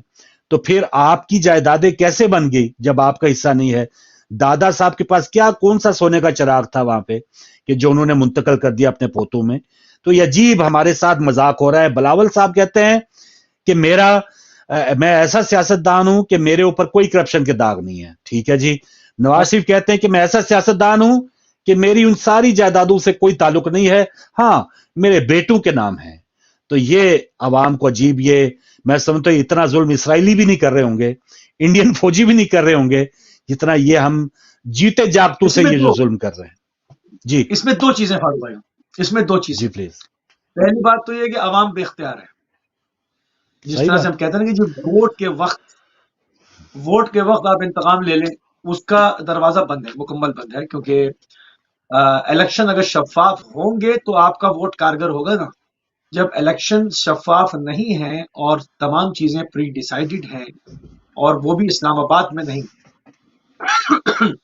दुबई में, लंदन में, मुख्तलिफ जगहों पर उसकी मीटिंग्स, और डिसाइड हो गया कि जी वजीर आजम कौन होगा, वजीर खारजा कौन होगा, सदर कौन होगा, वजीर दिफा कौन होगा, कायमा कमेटी में कौन लोग होंगे, और जो है वो आपकी कैबिनेट में कौन लोग होंगे, क्या चीज होगी, और स्पीकर कौन होगा। یہ تمام چیزیں اگر سب پری ڈیسائیڈڈ ہو گئی, سب چیزیں پہلے سے سب طے ہو گیا معاملہ, تو عوام تو ایک میلہ لگایا آپ نے اور جی الیکشن کا, جی اور صرف پوسٹر ووسٹر, ایک ماحول جس کو کہتے ہیں نا, جیسے آندھی آنے سے پہلے ایک طوفان ہوتا ہے, مٹی اڑ رہی ہے اور آسمان پیلا ہو گیا اور لال ہو گیا, آپ نے وہ ایک سما بنایا اور اس میں آپ نے الیکشن بھگتا دیے. تو یہاں تو دو چیزوں میں, ایک تو یہ ہو گیا کہ عوام بے اختیار ہے, تو یہ کچھ نہیں ہو سکتا. دوسرا جو ایک ہارریبل پوائنٹ ہے, بہت ہی عجیب مثال مجھے دکھا دیں ایسے پوری دنیا میں سیاستدانوں کی, اگر ان کو آپ سیاستدان کہتے ہیں. میں تو سیاستدان کبھی سے نہیں کہتا ہوں, میرا سٹینڈ اپنی جگہ پر ہے, میں اس کو مافیا ہیڈز کہتا ہوں. اور اس وقت پورا پاکستان مختلف مافیاز کے تحت چل رہا ہے, چنگل میں. چھوٹی صحیح مافیا, بات. بڑی مافیا, یعنی چھوٹا ایک جو تلنگا بدماش ہوتا ہے نا علاقے کا, جس کو پنجاب میں خاص نام سے کنٹوٹا کہتے ہیں, اس سے لے کے اور پارٹی ہیڈ تک یہ رویہ ایک ہے. ایک کی پاور ہے, وہ دو لوگوں کو ڈرا سکتا ہے, اس کے بعد یونٹ انچارج, پھر سیکٹر انچارج, پھر اس سے بڑی مافیا, پھر اس سے بڑی, جی ہاں پھر جی ہاں جی ہاں جی. ایک پارٹی, پوری پارٹی وہ چھوٹی, اس کے بڑی صوبائی لیول پر, اس کے بعد وفاق کے اوپر, یہ سب مافیا ہے. اس کو صحیح کہنا کہ بات. یہ رہنما ہے, یہ سیاستدان ہے, یہ نہ رہنما ہے اس میں سے کوئی, نہ اس میں سے کوئی سیاستدان ہے, کوئی پولیٹیشین نہیں ہے, کیونکہ یہ سارے مزاج مافیا ہیڈز, گینگسٹرز کے مزاج ہیں یہ تو کہ جو بات نہ بدنام کر مانے. دیا نا, اسی وجہ سے لوگ تنگ آ گئے کہ بھائی یہ سیاست جو ہے یہ بالکل. جو بات نہ مانے اس کو مار دو, اور جو نہ مانے اس کو یا خرید لو, یا پھر اس کو, اس کی ویڈیوز, اس کو بلیک میل کر کر, اس کی کمزوری ڈھونڈ کے اس کو سر عام ذلیل کرو. یہ مافیا اسٹائل ہے, یہ سیاست ایسے نہیں. صحیح بات, صحیح بات ہے, آپ صحیح کے پاس بات ہے. کالر ہے تو آپ نے پھر بات کرنا. جی کالر ہمارے ساتھ ہیں. السلام علیکم. وعلیکم السلام ورحمۃ اللہ وبرکاتہ. جی مہربانی شاہ صاحب.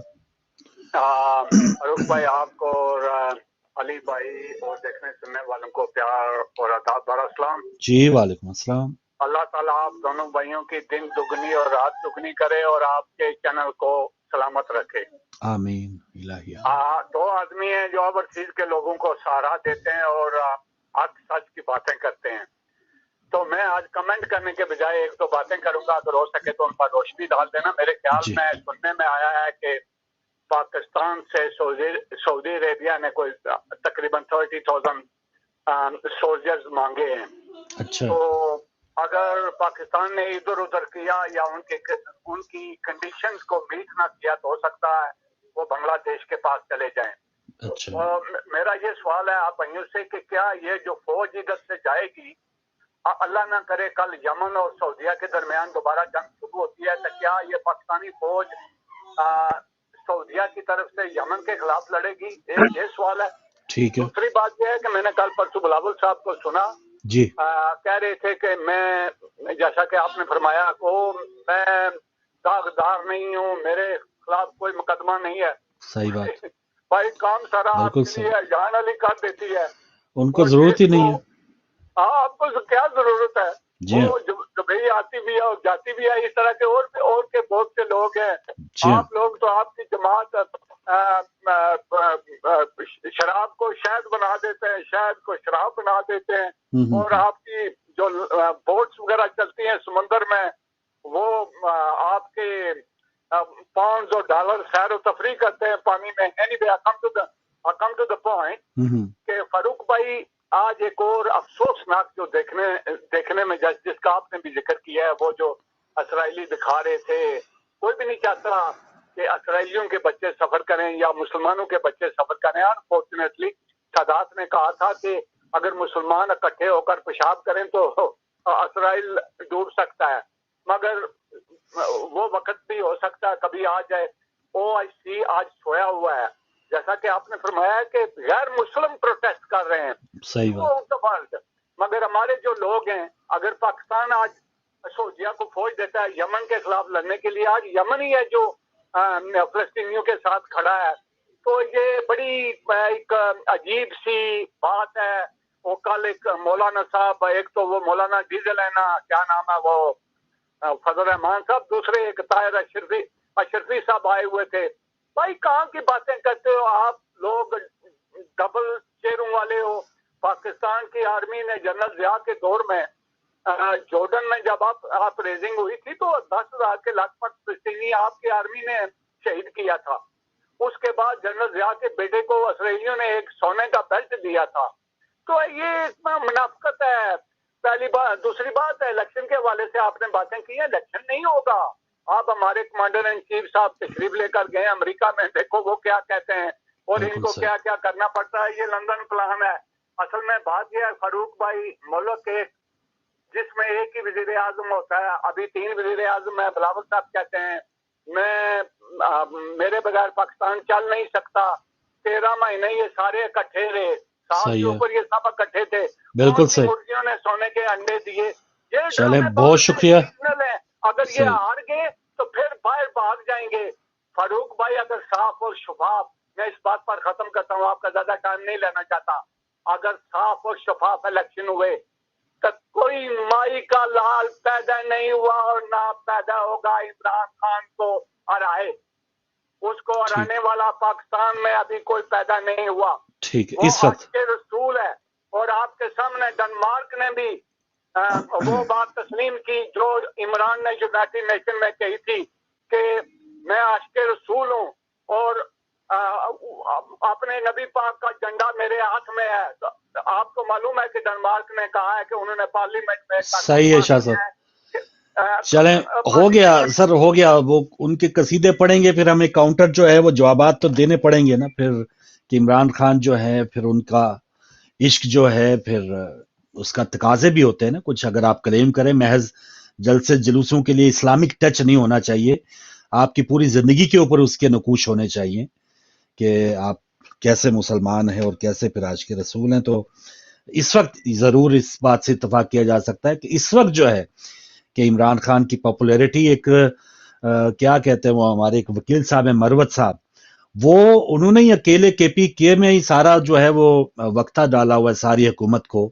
اور وہ ایون وہاں کی حکومتیں سڑکیں انہوں نے اکھیڑ کے رکھ دی, لیکن عوام جو ہے وہ ہاتھوں سے وہ کھڈے پور کر کے وہ جلسہ گاہ جا رہے ہیں. تو یہ ایک عجیب واقعی عوام میں, اور شاید اسی وجہ سے اب جو سابقہ پہلے ہوتے تھے نا کہ ڈبے پہلے سے بھر دیے, آر ٹی ایس بٹھا دیے, آر او الیکشن, تو یہ بھی ہوتا تھا کہ جب چلیں 40-60 کا معاملہ ہو. اب جب 20-80 کا معاملہ ہو جائے گا یا اتنا زیادہ ڈیفرنس ہوگا آپ کے ہاں ایک زمینی حقائق آپ دیکھیں گے, تو پھر وہاں پر آپ کی دھاندلی جو ہے وہ بھی بہت مشکل ہوگی.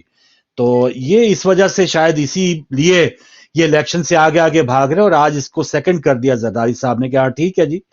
کیوں 8 فروری یعنی زرداری صاحب وہ زرداری صاحب ہیں کہ بے نظیر بھٹو کی جب شہادت ہوئی اس وقت بھی غالباً جنوری میں الیکشن ڈیو تھے, 27 دسمبر کو ان کی شہادت ہوگی. تو اس کے بعد یقیناً اتنے بڑے سانے کے بعد کچھ دن کے بعد الیکشن کی تاریخ کو آگے کر دیا گیا.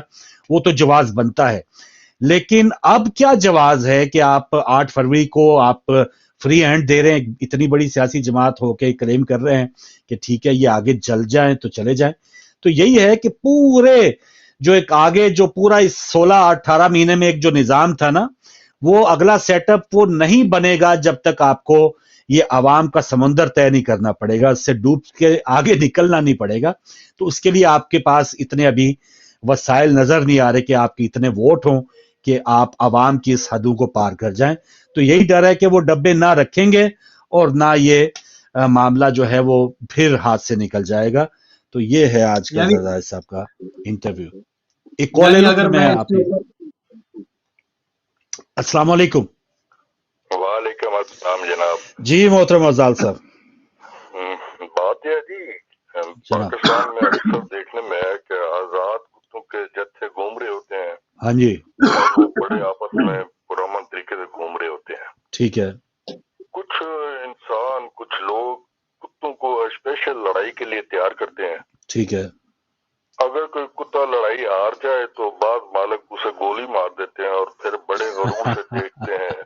صحیح بات. بڑے غیرت مند عزت دار ہیں. ٹھیک ہے. انسانوں کو مسائل کا حل ڈھونڈنا چاہیے, مسائل کو حل کر کے امن کا راستہ اختیار کرنا چاہیے. بالکل صحیح, بالکل صحیح, بالکل صحیح. تو ایک عمران صاحب کی کال لے لوں, اسی بھائی پھر میں آتا ہوں. جی السلام علیکم. और रूप भाई। जी जी इमरान साहब, पहले तो बताएं, आपकी स्क्रीन के ऊपर ये रेड ऊपर लाइव लिखा नजर आ रहा है? अलीबैट टीवी का जो लोगो, उसके नीचे लाइव लिखा नजर आ रहा है ना? जी लाइव आ रहा है लिखा। लाइव आ रहा है। तो आपका जुमे को मुझे पता चला, ये मेरा प्रोग्राम लाइव नहीं था, लेकिन आपकी कोई 70 कॉलें मिस हुई हैं। आप ठोकी जा रहे थे, आप कॉलें लगाई। बात करने वाला था, क्या हुआ है आपने जी जी, देख लिया है। तो ये जब लाइव लिखा हो तब आपकी कॉल ऑन एयर आएगी या हम बात कर पाएंगे। जब रिकॉर्डेड प्रोग्राम होगा तो उसमें नहीं आएगी। जी वो नहीं जी जी, वो मैं इसलिए कर रहा था कि शायद मेरी केबल नहीं थी आ रही। अच्छा अच्छा अच्छा बोला था उसकी मजलिस की तस्वीर थी, सारा दिन रात को भी चली रही है। अच्छा अच्छा वो अच्छा नहीं थी अच्छा। आ रही, तो मैंने अंदाजन टेलीफोन कर रहा था कि शायद आपका टाइम है। मैंने कहा आइंदा खामखामी आपको ऐसी सरदर्दी होती रहे। चलें, ये मैसेज आप तक पहुंच गया या नाज़रीन तक भी पहुंच गया। आज के हवाले से क्या बात करना चाहेंगे? आज के हवाले से पहले तो मैं अली भाई को भी सलाम अलैकुम मेरी तरफ से। मेहरबानी। सलाम। जी दूसरा, मैं आपको और अली भाई को हिम्मत अल्लाह ने आपको दी है और हकीकत बातें आप बताते हैं और करते हैं। और ये जो बात उन्होंने गजा पर और इसराइल पर की है और कश्मीर पर, कश्मीर को मुश्किल हम लोगों ने अपनी गलती की वजह से बना दिया। वजह तंजीमें जो है बनाई गई थी मुजाहिदीन की, अब वो हमारे खिलाफ इस्तेमाल हो रही हैं। सही बात है। तो ये अच्छा किया उन्होंने बताया है, इस पर इख्तिलाफ करने की कोई वजह ही नहीं है, हकीकत बात है ये। सही दूसरा फरूक भाई ये घबराए हुए हैं, उसको अंदर कर चले। ये घबराए हुए हैं। अच्छा, एक चीज इमरान भाई, एक चीज, इन पे तो लानत भेजे, हम बात करते रहेंगे, दूसरे कॉलर आएंगे वो अपना। मैं चाहता हूं कि आप जैसे सियालकोट के गांव से बात कर रहे हैं, आप वहां पर बताएं। मैं तो जब भी गांव अपने बात करता हूं, भूख, अंडा इतने रुपए का हो गया, चाय की प्याली 100 रुपए की होगी, बेचारे सफेद पोश जो हैं उनका जीना जो है वो मुश्किल है, इलाज के लिए पैसे नहीं हैं, बच्चियों की शादियों के लिए पैसे नहीं। वो जो हकीकतें हैं ना हमारे मुआशरे में, जो इस वक्त आम पाकिस्तानी जो मुश्किल से गुजारा कर रहा है, वो थोड़ा हमें बताया करें कि अब क्या सिचुएशन है गांव में या जिस कस्बे में आप रहते हैं, वहां पर बच्चों की सेहत का क्या मामला है, इलाज मालजा होता है, वहां सरकारी अस्पताल है नहीं है। थोड़ा ये हमें समझे कि आप अलीबैट टीवी के नुमाइंदा है, वहां पे i14 न्यूज के नुमाइंदा हैं, थोड़ी हमें रिपोर्ट दे दे, नाज़रीन को पता चले। जी जी, आपने बहुत बड़ी बात की है।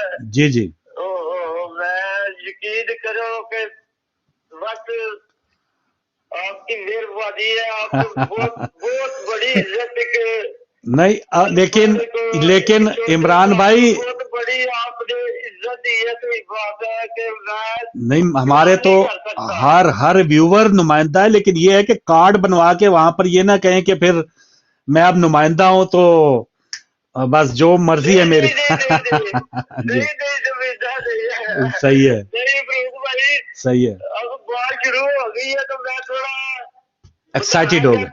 अच्छा, देखो मैं आपसे अली भाई से मोहब्बत करता हूँ। मैं सही बात है, हम खुद भाई आपसे। मोहब्बत है, ये मोहब्बत मोहब्बत है कि मैं आपको टीवी पर ही देखा, कभी आपके किसी माँ से भी नहीं मिला, तो दिल होता है ये सब कुछ। तो कोई ऐसी बात है, तो ये जो आपने पूछी है ना महंगाई की बात, हाँ, पहले नंबर तो कहते हैं डॉलर नीचे आ गया। भाई डॉलर नीचे आने का क्या फायदा, जब बिजली महंगी हो गई है, गैस महंगी हो गई है, पेट्रोल ऊपर जा रहा है, तो डॉलर को मैं सस्ता होने से हमें क्या मिलेगा? सही बात है। तो यहाँ की पोजीशन जो है ना बहुत ज्यादा खराब है। इनसे जो हुक्मरान जी है ना, ये जो झूठ आपस में बोलते हैं, ये इन्होंने बारियां लगाई हुई हैं। अच्छा, एक और चीज इमरान साहब के, वहां सियालकोट में ना, जैसे हम गुजरात में होते थे तो वहां के मुकाबले में सियालकोट का जो नौजवान है, बेरोजगारी जरा कम होती है वहां पे, क्योंकि स्पोर्ट्स की फैक्ट्रियां, मिलें, फुटबॉल सीने के और इस किस्म के काम मिल जाते हैं बच्चों को, लड़कों को, इवन लड़कियों को भी। तो अब भी क्या वहां पे गुजारा होता है, रोजगार अभी है, या ये बिलों की या बिजली महंगी होने की वजह से वो जो हमारे यहाँ टेक्सटाइल मिलें बंद हुई हैं फैसलाबाद में, स्पोर्ट्स की मिलें तो नहीं बंद हुई, वहां पे फैक्ट्रियां बंद नहीं हुई सियालकोट में? सर जी सियालकोट में समझ लो कि सोने की चिड़िया थी किसी टाइम में, किसी टाइम में? लेकिन तीन 4 साल में इसका बेड़ा गर्क इन्होंने कर दिया है। फैक्ट्री बहुत से लोग आते थे, जी हाँ, बहुत से लोग यहाँ काम करने आते थे। वो तो एक आया था ना गरीब, वो श्रीलंका से गरीब आया था भाई, बाहर से ही आया था वो भी। ये जी जी जी जी, वो बात करो सियाल, वो श्रीलंका से बाहर से ही आया था ना बंदा, जो मार के भेज दिया हमने। जी जी जी जी जी, तो हाँ जी जी जी तो बस अब नहीं, कोई भी नहीं काम, फैक्ट्रियाँ बड़ी बड़ी फर्में यहाँ पर बंद हो गई हैं। जी जी, और कईयों ने यहाँ से शिफ्ट बाहर दुबई में। चले ठीक हो गया इमरान साहब, अभी टाइम थोड़ा रह गया, कॉल्स एक और भी है, तो आप ऐसा करें कल कोई जो नई कीमतें हैं ना वहां पे, आटे की फी किलो, घी फी किलो, या कोई जो, क्योंकि आप रेगुलर कॉलर हैं माशाल्लाह हमारे, थोड़ा ओवरसीज पाकिस्तानी को पता चले, दीगर पाकिस्तानी को वहां के मकामी मसाइल, जरदारी, नवाज शरीफ, इनको हम डील कर लेंगे भाई, इन पे लानतों के लिए और लोग और बहुत से हैं।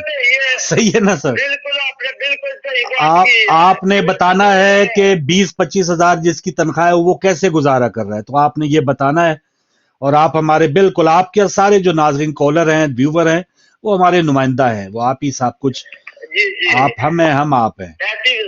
आपकी बात सही है, बिल्कुल जज़ाकल्लाह। आपकी बात के कॉलर सभी प्यारे हैं। बिल्कुल सही, बहुत शुक्रिया इमरान साहब, बहुत शुक्रिया, बहुत शुक्रिया जी। इश्तियाक भट्ट साहब गालिबन कोई एक और पॉइंट है उनके पास जी? भाई बड़ी मेहरबानी आपकी, आपने मुझे इजाजत दी। तो जी प्लीज, एक अर्ज है फारूक भाई, मैंने देखा कि मुफ्ती साहब आपके प्रोग्राम में इंशाल्लाह आ रहे हैं, तो थोड़ा सा डेट की वो कर दें, तो अगर हाँ उनका, तो वहाँ जी जी, मौसी भाई भी अगर हूँ, आप तीनों भाई हूँ, मुफ्ती साहब भी हूँ, आप भी हूँ, तो माशाल्लाह बड़ी खुशी होगी, और माशाल्लाह बहुत अच्छा प्रोग्राम होगा। मुफ्ती साहब को मैं काफी अरसे से सुन रहा हूँ, और वो हक परस्त लोग हैं, ऐसे लोग होते हैं, होने चाहिए फारूक भाई। माशाल्लाह बड़ी खुशी हुई, मैं यही बात पूछने के लिए आपको फोन किया। तो मेरे एक भाई ने कुछ सऊदी अरब और पाकिस्तान की बात की थी, तो वो मौसी भाई रखते हैं कि आपके सामने ये जर्नैल तो यमनियों को शुरू से मार रहे हैं, फलस्तीनियों को मार रहे हैं, कश्मीरियों को मार रहे हैं, बांग्लादेश को मारा है, अफगानिस्तान को मारा था। ये फौज जिधर मर्जी जाए, पैसे दे इनको, जो मर्जी मरवाए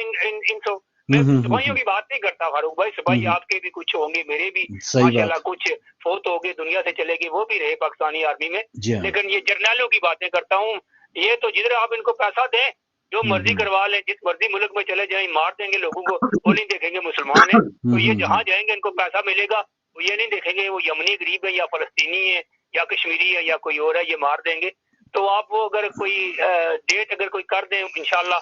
बिल्कुल, हम राब्ते में हैं, और जी हाँ, और उनका शायद कोई तबीयत खराब थी, तो शायद अगले वीक तक हमारी कोशिश है, वो बिल्कुल हतमी उनकी डेट का ऐलान हो जाएगा।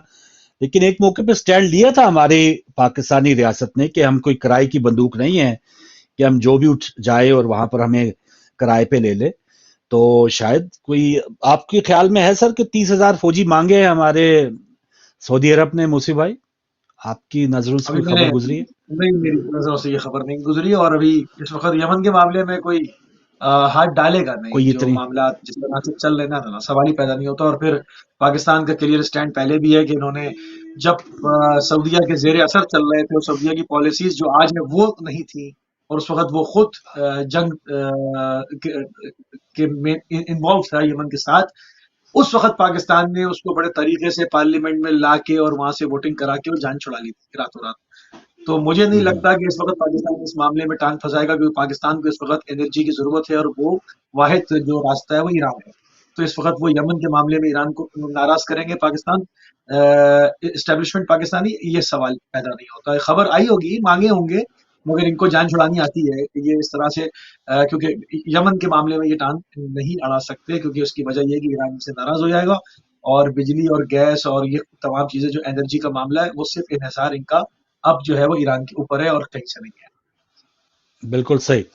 अच्छा, हम जो है ना उड़ते हुए अपनी हवाओं का रुख जो है वो ہم بلکہ جہاز کا رخ موڑ لیتے ہوتے ہیں، کیونکہ ان دنوں عاصم منیر صاحب امریکہ کے دورے پہ ہیں، تو ہم پتہ نہیں کچھ بھی ارادہ کر لیں. جیسے عمران خان کا میں حوالہ دے رہا ہوں کہ جب وہ ملائیشیا جا رہے تھے، کوئی ایک نئی کوئی سہ ملکی کوئی اپنا ایک کوئی اکٹھ کرنے والے تھے، تو شہزادہ سلمان صاحب نے اپنا جہاز بھی ان سے لے لیا اور جاتے جاتے ان سے واپسی پہ وہ کہہ دیا کہ نہیں جی میں اب نہیں آ سکتا. تو یہ اس قسم کی حرکتیں بھی ہماری پاس میں نہیں. تو یعنی کوئی اعتبار کرنے کے لیے بھی اب شاید 100 بار سوچے گا. پاکستان کی ویسی خارجہ پالیسی رہی ہے، کوئی پتہ نہیں لگتا. چوائس نہیں ہے نا، ان کے پاس چوائس نہیں ہے. یہ ہر جگہ جاتے ہیں کہ 4 پیسے کہیں سے مل جائیں، کہیں سے کوئی لوگ دیکھیں. بڑی دکانیں تو ہو گئی بند، افغان وار بند ہو گئی.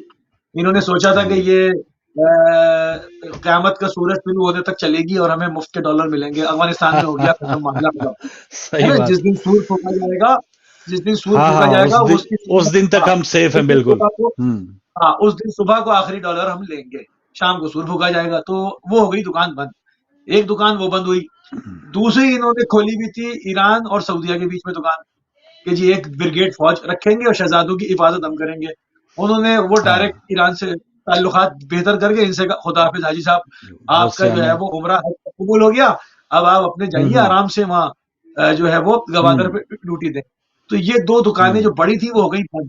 اب یہ مارے پھر رہے ہیں ادھر بھی ادھر بھی، کیونکہ اندر پاکستان میں اندر گراؤنڈ پہ تو ترقی کرنی ہے نہیں.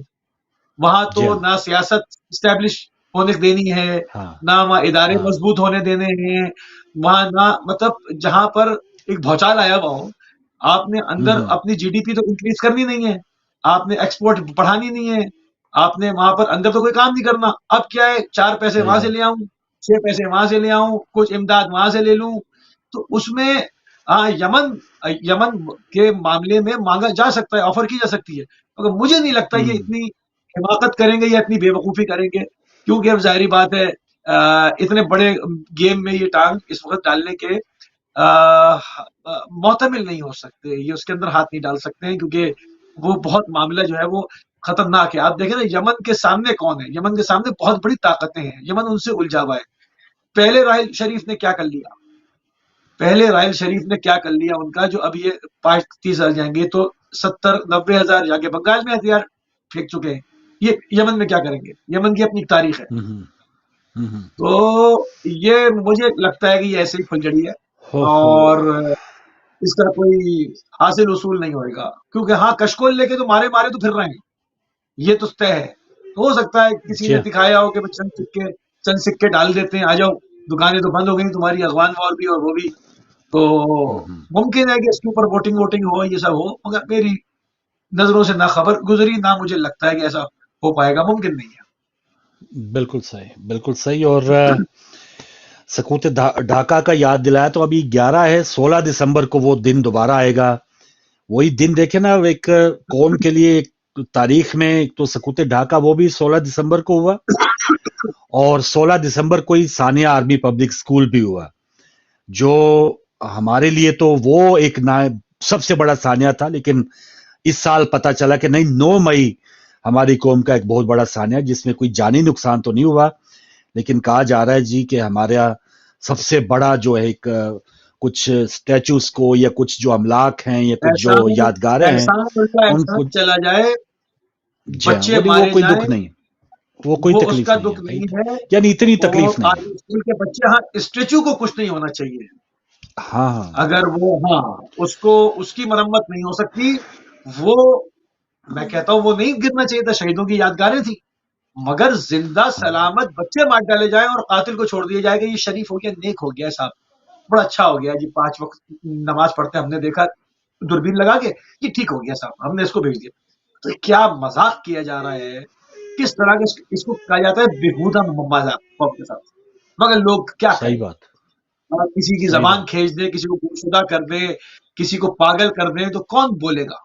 آپ تو غیب کر دیتے ہیں نا، آپ غیب کر دیتے ہیں، یہ بس یہ صحیح بات ہے موسی صاحب. اور بعض اوقات اتنا زیادہ سے پریشانی ہوتی ہے کہ یار یہ ہمارا ملک کیا، اور پھر ہمیں کہہ دیا گیا، وہ دوبارہ مجھے تو کچھ چیزیں دماغ میں پھنس جاتی ہیں، وہ نکل ہی نہیں پاتی. ایک تو مودی صاحب کا بیان نہیں نکلا کہ یہ اپنی موت آپ مریں گے، सोने पे सुहागा, इस दुख के ऊपर ये अपनी हम मौत अपनी क्यों मर रहे हैं, बजाय कि वही फिर डिस्कशन यही होंगे ना, ये एक निजाम की वजह से हम अपनी मौत आप मर रहे हैं ना भाई।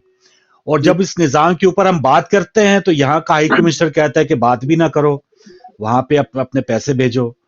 तो अजीब एज ए पाकिस्तानी, हम 14 अगस्त भी मनाओ, हाँ मनाओ, केक काटो, 23 मार्च को आ जाओ, ठीक है, गैदरिंग करो, हमारी इशाइयत दो, हमें जोराने दो, हमारी दावतें दो, ये सब बिल्कुल ठीक है ओवरसीज के लिए, और लेकिन वहां का निजाम अगर हम जी जी एक इंफॉर्मेशन लेने चले जाएं तो आपको पता चल जाएगा कि वेबसाइट पे कुछ लिखा हुआ है और जो वहां बैठ के इंफॉर्मेशन डेस्क पे बात कर रहा है उसको कुछ पता ही नहीं है, सिरे से नहीं पता। सही बात। जब कोविड चल रहा था मैं गया पूछने के लिए कि ट्रैवल डॉक्यूमेंट्स में क्या क्या होगा, साथ में वो कुछ कह रहा, वेबसाइट कुछ कह रही। मैंने कहा भाई या तो ये वेबसाइट बंद कर दो। वो क्यों? क्योंकि वो प्रॉपर उस फील्ड का आदमी नहीं है, वो रिटायर्ड हुआ था कहीं, भेजा गया बेचारा कहीं, अब वो वहां पर बैठा हुआ काम कर रहा है, उसने उस वेबसाइट को भी नहीं पढ़ा कि हमारे वहां है क्या। तो एक अजीब, वाह वाह वाह, वही ना, भर्तियां देख लेना कि ऐसी तो भर्तियां होती हैं कि बस नौकरियां, कोटा, कोई उस फील्ड का बंदा, वजीर तालीम है, वो मैट्रिक पास होगा, साइंस और टेक्नोलॉजी, फवाद चौधरी, तो ऐसी और पंजाब सबसे बड़ा सूबा, जी हाँ, वजीर आला उस्मान बुज़दार, जिसको वो ये टॉक बैक लगा रहे हैं, अच्छा ये दोनों में से आवाज आएगी, वो उसको ये उसकी किस्म की फुटेज है। तो यार ये ऐसा, मैं तो समझता हूँ कि कोई दुश्मन भी हमारे साथ ऐसा सलूक ना करता, जो हलफ लेके हमारे साथ जो बलात्कार किया गया ना हमारी कौम के साथ, या जो हमारे साथ जो जुल्म हुआ है, वो शायद कोई दुश्मन भी ना करता। लेकिन चलें, उस पर आवाज, हमें तो कल एक उम्मीद की किरण दोबारा देखे, जुरत को सलाम दोबारा जाते जाते 1 मिनट है, इमरान रियाज देखे क्या टार्चर उसके ऊपर नहीं किया गया होगा, कि उसकी जबान जो है वो बिल्कुल उसको बंद थी, और क्या थेरेपिस्ट के साथ वो अभी आया ही है, फिर भी हालांकि वो थोड़ा उसको डिस्टर्बेंस हो रही थी, लेकिन उसकी बात करने के बाद लगता है कि ठीक है, जुल्म जो है या जो भी एक मुल्क को खड्डे में धकीलने वाले हैं वो जरूर इस वक्त ताकत में होंगे, उनको नजर नहीं आ रहा होगा, लेकिन यकीनन कुछ ना कुछ ऐसी आवाजें जरूर हैं, या वो अपनी आवाज जरूर बुलंद कर रहे हैं कि नहीं आप लोग गलत कर रहे हैं, ठीक ऐसे है। जी, एक जमाने में ताकत में हुस्नी मुबारक भी था, गद्दाफी भी था, और सद्दाम भी था, और उससे पहले हसन अल बकर भी था, और पैरों में रस्सियां डाल के घसीटे गए इसमें बहुत सारे, और मुंह पे तमाचा मार के मुंह पे गोली मारी किसी ने गद्दाफी को, आपको पता है क्या हशर हुआ। तो ये दुनिया है, मकाफात अमल का यहाँ सिलसिला है, आज ताकतवर है, कल हो सकता है किसी और पोजीशन पे हो, मगर जो गद्दाफी का सोना है वो अपने खैमे लेके जाता था, कोई यूएनओ उसने खिताब करना, वो खैमों में ऊंटनियां उनके साथ जाती थी, एक जहाज में खुद होता था C-130, ऊंटनी का दूध पीना, जिस ऊंटनी का, वो भी अमेरिका या फ्रांस के है। तो ये ठाट बाट आखिर कहां गया, वो वही बात, नालियों में जाके अगर मरना है इन्होंने तो उनसे ही कोई इबरत हासिल कर लें, लेकिन बस अल्लाह है ना कि अगर जिसको इस में डाल दिया तो डाल दिया, और जिसको हिदायत देना चाहिए अल्लाह ताला ने तो हिदायत दे दी। तो यही हम कह सकते हैं कि अल्लाह हमें इनके शर से महफूज रखे इंशाअल्लाह ताला। मूसी भाई टाइम खत्म हो गया, बहुत शुक्रिया आपने वक्त दिया, और नाज़रीन आपका बहुत शुक्रिया, आज शाम तक का जो